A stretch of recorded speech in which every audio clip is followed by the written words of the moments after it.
Good day, beautiful soul family, and welcome back to Discovery to the Miracles Beneath the Surface.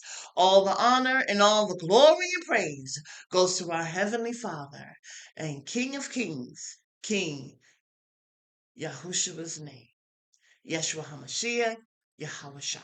Beautiful soul family. There was a scripture that caught my eye today, and the scripture is coming out of Isaiah chapter 63. We're going to read verse 9, but we're also going to take it a step forward, beautiful soul family, and we're going to read verse 10. And it reads, "In all their distress, he too was distressed, and the angel of his presence saved them. In his love and mercy, he redeemed them. He lifted them up and carried them all the days of old." Now we're going to go the extra mile. Verse 10. Yet they rebelled and grieved his Holy Spirit. So he turned and became their enemy, and he himself fought against them. Beautiful soul family. Our Heavenly Father, He loves us so much. We are the apple of His eye, okay? He has our names engraved. It is written in the palm of His hands, and He looks at it continuously. You know, what's so beautiful about our Heavenly Father's love for us is His gentleness. His gentleness. It is so intense. And it's so interesting. How can gentleness be intense? Well, his gentleness is so intense that we do not feel him there. We don't feel him carrying us. When we get caught up in the foolishness of this world, we may think that he doesn't have his eyes on us. But he does. You know, what's so interesting, and thank you, Holy Spirit, for bringing this to my memory, is the four lepers, the four people that had leprosy. It was at the twilight that they made that decision. Actually, they were talking amongst themselves. They weren't engrossed in prayer. They were talking amongst themselves. And they said, either we stay here and die of starvation, or we go to the enemy's camp. Maybe they will give us some food. So they got up and they went. And when they went, our Heavenly Father went before them. The enemy camp who had caused famine in the land. They thought that the Israelites had joined forces with the Egyptians. And so they left everything behind. They were running to save their life. They left food, drinks, horses, gold, money, whatever, clothing, they left it behind. And this is just an example of how we're in the midst of conversation, whether it's with another person or in the midst mentally. Our Heavenly Father, He is present.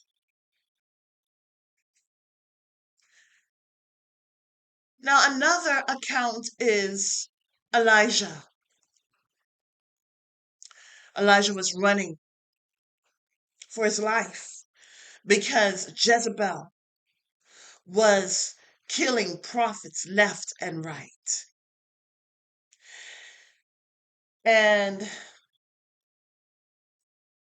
she was coming to kill him. So he ran for his life.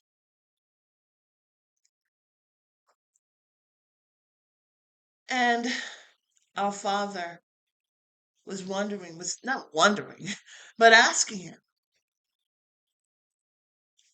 why are you running? Why are you hiding?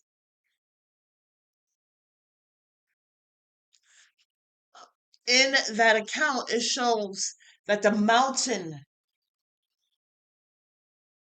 was rent, the earth shook, and the lava erupted and flowed. But he wasn't in the mountain. He wasn't in the midst of the earth as it shook. Those were the cause and effect of his presence. But he was in a still voice. He was gentle when it came to Elijah. With mountains that bring forth blockages and things in the earth or in this world that brings forth foundations, they get destroyed by his holiness. But his still small voice is with us, and it shows the beauty of his gentleness. So when it says here, in all their distress, he too was distressed. Now, he's not fazed by the foolishness of this world. He's not fazed by the rebelliousness of this world, but he does get distressed in seeing us, his children, distressed. And it says, and the angel of his presence saved them. In his love and mercy, he redeemed them. He lifted them up and carried them all the days of old. Now, the reason why we're going the extra mile, verse 10, is because it says this. Yet they rebelled and grieved his Holy Spirit. Yet, even after them being saved, yet they cried out and he heard their prayers. Yet they were saved. Yet they still rebel.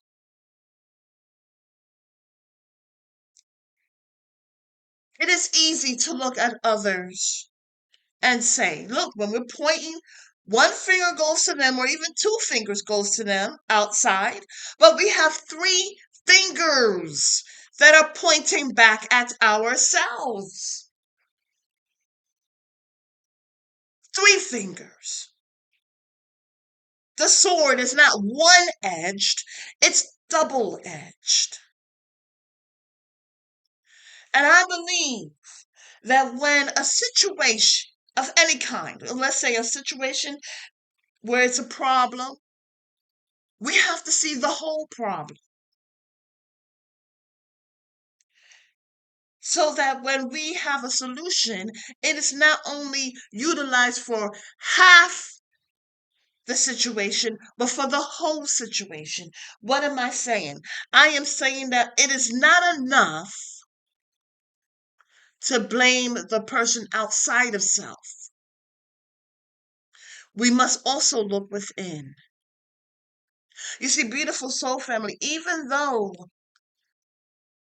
they had all types of problems, they cried out, and yet, after being rescued, they went back. That's called rebelliousness, and rebelliousness is witchcraft. And we see this type of cycle, and I believe that the Most High Yah showed me how we can break this cycle once and for all. You see, beautiful soul family, those who, for the external attacks, they bear for external attacks. Why? Because of fear. Because of how they view the one that they're attacking. They want to have control. So they will attack. Why will they attack? Because they feel threatened. Threatened. Because their minds are in a victimized mentality.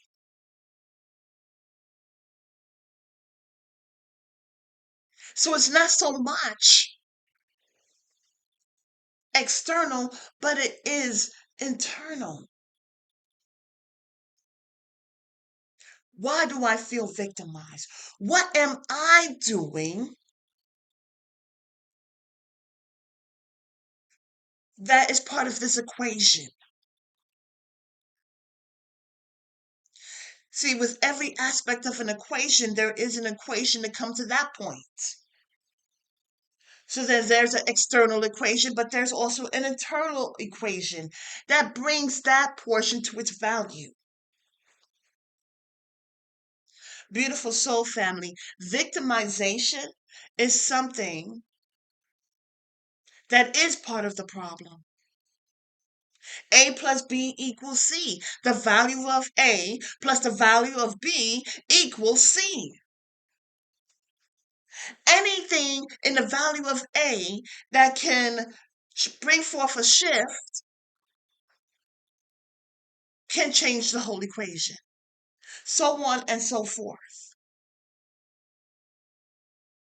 So we can say the value of A that is at a 50 equals 50 plus the value of B that equals 50 will equal the value of C, which equals 100. But the value of C, if the value of A or the value of B does not equal 50, is what I'm trying to say. So the problem is not only externally, but also internally. They went back to rebelliousness. They went back to the same mind frame. Even though our Heavenly Father sent an angel to save them. And I believe if we want cycles to be ended, if we want certain things to come to an end, we can't only look externally. We have to look internally. What am I doing to yet get myself into the situation again? You know, when a person is caught up in a victimized mentality, they take themselves out of the problem. There's no way I can be part of this problem. I'm the victim. So they don't even look at themselves. But when we look at ourselves and we say, okay, this did happen to me, but what are my actions?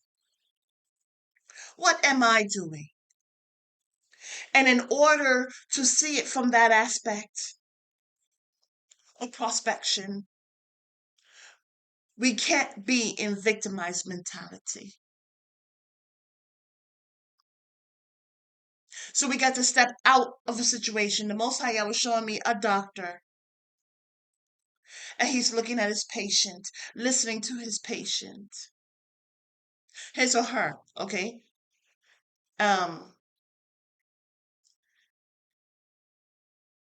And getting all the facts. It helps even the more to get a solution to the illness as a whole, but they're not only looking at the illness itself, they're also paying attention to the key points of the actions of their patient. What needs to change? What has changed, which caused an open door for such a sickness? What is a domino effect? How long has this been going on? So on and so forth. And then that is when they're able to come up not only with the medicine, but the time frame in which the medicine needs to be taken, so on and so forth, or whatever needs to be stopped. Let's say a person is smoking or a person is drinking. Let's say a person is not exercising, sometimes even over exercising. Let's say a person is working or overworking. You see, it's about the happy medium when it comes to healthy things. So we have to look at ourselves. We have to look at ourselves outside the situation and look at both sides. Opportunists are ones that look at the situation and see, is there an open door to steal? Is there opportunity to bring forth havoc? So they're looking for openings. They're looking for an opportunity and how they can get in. But they've already seen that there is value. And so this is what Satan does. He knows there's value in the children of the Most High Yah. He's like a roaring lion seeking to whom he may devour. But when we see situations and we come out of the victimized mentality, we can utilize the solutions which is found in the Holy Scriptures, prescribed for all situations, and we can utilize it in a wholesome way. That way, not only is the outside rebuked, but the inside too. And I hope that this message, in some way, shape, or form, can help us to have a more wholesome view on things. When things happen in our life, situations comes about, I pray that we don't get into a victimized mentality, but that we see the account for what it is, see how we can bring forth change, see how we can utilize the situation, not only halfway, but the whole way, so that way we're not getting back into those loops. Until the next message, have a beautiful and wonderful day, and may Yahweh continue to open up your eyes in these crazy times.